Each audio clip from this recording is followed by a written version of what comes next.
I just came back from the grocery store because I wanted to buy some diapers, but I also needed to buy butter, which is really weird combination.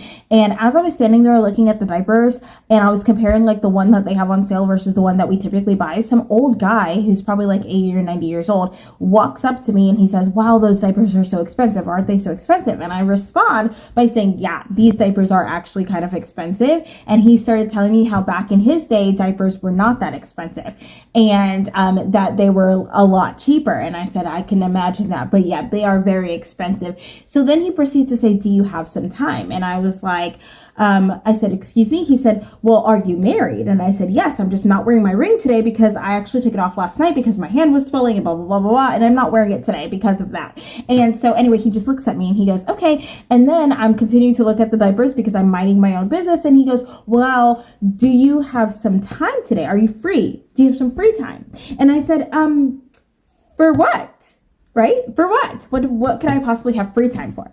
And so he looks at me and he says, well, for us to get to know each other. And I said, well, thank you so much, but I am married. Like, I'm a married woman and I have a child. That's why I'm buying diapers, right?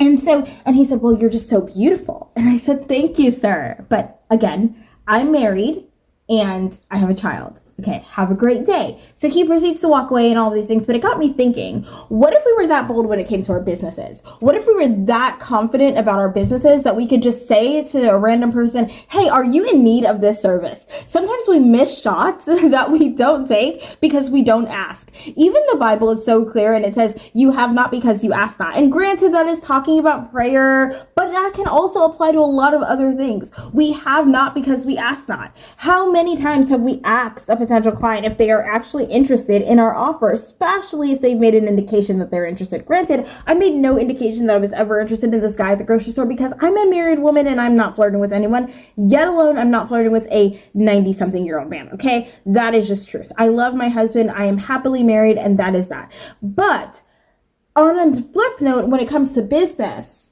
how many shots are we missing because we're refusing to ask? You know, this month, I set out to be on a certain number of podcasts and I pitched like 67 different podcasts. My team and I, we pitched over 67 different podcasts for me to be a guest on. And a lot of them said no. I'm going to be honest. Like I think like 12 or 13 of them have already said no. But how many of them have actually said yes? I think at least 10 now have said yes to me being a guest on their podcast. If I never would have asked, can I be a guest on your podcast? I never would have had that opportunity because they were not coming to me. And sometimes we gotta put ourselves out there, even though it's scary, even though we may hear no, when it comes to growing and scaling